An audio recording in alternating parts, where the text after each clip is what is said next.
അതുകൊണ്ട് അങ്ങനെ ഇന്നതൊന്നുമില്ല പ്രത്യേകിച്ച്. മാം, പണ്ടത്തെ കാലത്ത് നാടകത്തിന് വളരെ പ്രസക്തി ഉണ്ടായിരുന്നു. എന്ന് വെച്ചാൽ നാടകത്തിന് ഒരുപാട് ഫാൻസും കാര്യങ്ങളൊക്കെ ഉണ്ടായിരുന്നു.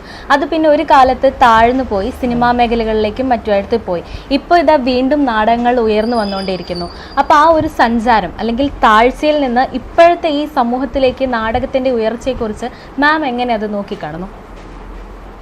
ആക്ച്വലി നമ്മൾ സിനിമ തന്നെ എടുക്കാം.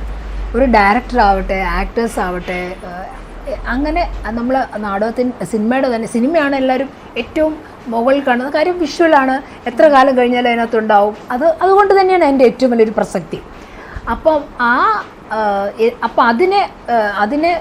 അതിനോട് കണ്ടിരുന്ന അഭിനിവേശം നാടകത്തിനോട് ഉണ്ടായിരുന്നില്ല. കാര്യം അത് അവിടെ തീർന്നു എന്നുള്ള ഒരു ആറ്റിറ്റ്യൂഡായിരുന്നു. പക്ഷേ ഇന്ന് വീണ്ടും പഴയതുപോലെ വരുന്നു.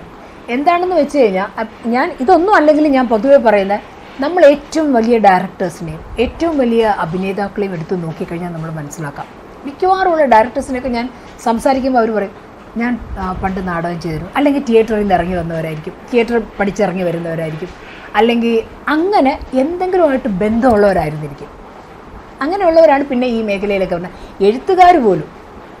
അപ്പം ആ നാടകം എന്ന് പറയുന്നത് നമ്മൾ സമൂഹത്തിലോട് പണ്ട് നമുക്കറിയാമല്ലോ, പിന്നെ പണ്ടത്തെ നാടകങ്ങളാണ് സമൂഹത്തിനെ മാറ്റിമറിക്കാൻ. നമ്മുടെ കെ